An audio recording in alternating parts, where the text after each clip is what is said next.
कि आवतानी फोन पर बतैले ए सखी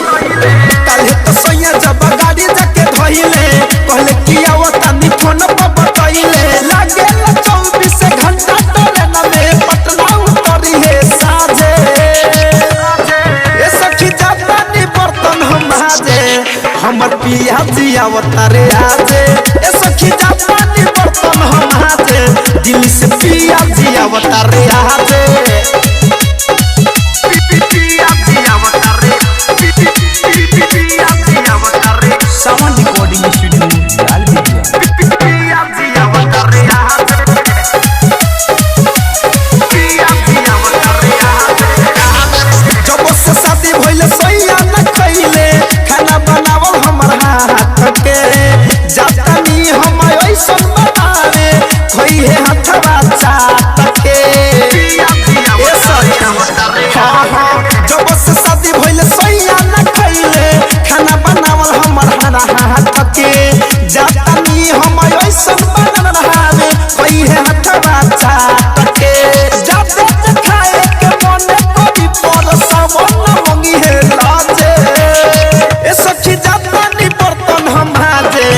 हमर पिया जी अवतारे आजे ए सखी जातानी बर्तन हम हाजे दिल्ली से पिया जी अवतारे आजे पिया जी अवतारे आजे Music by Sora पिया जी अवतारे आजे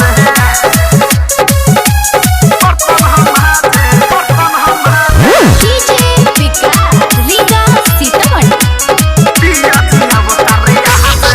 भोरही से नहा के धुआ के केसिया भी झाड़ लेनी रे दुनु अखिया में कारी कारी कजरा सखी हम मार लेनी रे सखी भोरही से नहा धुआ के केसिया भी झाड़ लेनी रे दुनु अखिया में कारी कारी कजरा सखी हम मार लेनी रे भोला धनंद धड़े कने अवते पलंग पे होई है बिराजे ए सखी जातानी बर्तन हम हाजे हमर राजा जी होई है आजे ए सखी जातानी बर्तन हम हाजे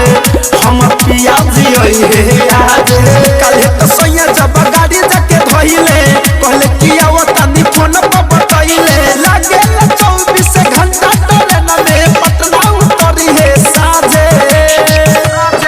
ए सखी जातानी बर्तन हम हाजे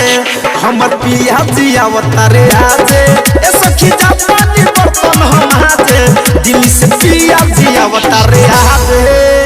अरे हाँ सखी आरसीएम म्यूजिक न्यू ऐप अभी डाउनलोड कीजिए हमारे गूगल प्ले स्टोर से और पाए भोजपुरी लोकगीतों का एक से बढ़कर एक ऑडियो वीडियो सॉन्ग बिल्कुल मुफ्त।